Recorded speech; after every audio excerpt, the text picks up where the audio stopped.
Friends, ఇప్పుడే అందిన వార్త. తెలంగాణలో గుట్కా పాన్ మసాలాలు నిషేధం, ఇవి అమ్మరు, సీఎం రేవంత్ రెడ్డి సంచలన నిర్ణయం అంటూ వార్తలు అయితే వినిపిస్తున్నాయండి. ఆ వివరాలు చెప్పడానికి వీడియో చేయడం జరుగుతుంది. వీడియోని పూర్తిగా చూడండి, స్కిప్ చేయకుండా మీకే ఇన్ఫర్మేషన్ అయితే అర్థమవుతుంది. చాలా మంది వీడియోస్ కానీ సబ్స్క్రైబ్ మర్చిపోతున్నారండి. దయచేసి ఈ ఛానల్ సబ్స్క్రైబ్ చేసుకుని బెల్ ఐకాన్ ఆల్ పెట్టి యాప్ చేయండి. ఇటువంటి ఇంపార్టెంట్ ఇన్ఫర్మేషన్ మిస్ అవ్వకుండా మీ ఫోన్ నోటిఫికేషన్ రూపంలో వస్తుంది. చాలా మంది చూస్తున్నారు కానీ లైక్ చేయడం లేదని, దయచేసి లైక్ చేయండి. ఇన్ఫర్మేషన్ అందరూ రీచ్ చేసిన వారు మనం. పొగాకు, నికోటిన్ కలిగిన గుట్కా, పాన్ మసాలా తయారీ, నిల్వ, సరఫరా, రవాణా, అమ్మకంపై నిషేధం విధిస్తున్నట్టు ప్రభుత్వం ప్రకటించింది.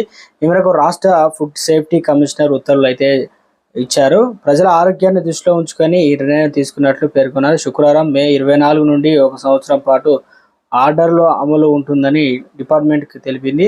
నిబంధనలు ఉల్లంఘించిన వారిపై కఠిన చర్యలు తీసుకుంటామని అధికారులు హెచ్చరించారు. ఆహార భద్రతా సెక్షన్ ప్రకారం 2006లోని సెక్షన్ 30లో సబ్సెక్షన్ 2 క్లాజ్ ఏ కింద అందించబడిన అధికారులు ఉపయోగించబడుతుందని ఆహార భద్రతా ప్రమాణాలపై, అమ్మకాలపై మరియు పరిమిత రెగ్యులేషన్ 2011 234 మరియు ఆరోగ్య ప్రయోజనాల దృష్ట్యా తెలంగాణలో ఆహార భద్రతా కమిషనర్ కావచ్చు పొగాకు, నికోటిన్, పొగాకు పౌచ్లు, ప్యాకెటీ కంటైనర్లు మొదలైన వాటిలో ప్యాక్ చేసిన గుట్కా, పాన్ మసాలాల తయారీ, నిల్వ, పంపిణీ, రవాణా, విక్రయాలు నిషేధించారు. మే 24, 2024 నుంచి అయితే వచ్చే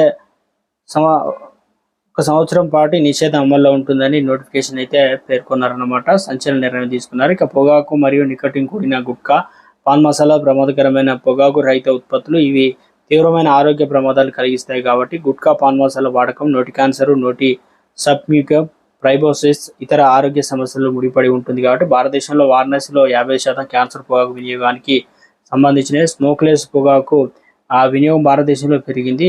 21.4% మిలియన్ పెద్దలు దీనిని ఉపయోగిస్తున్నారు.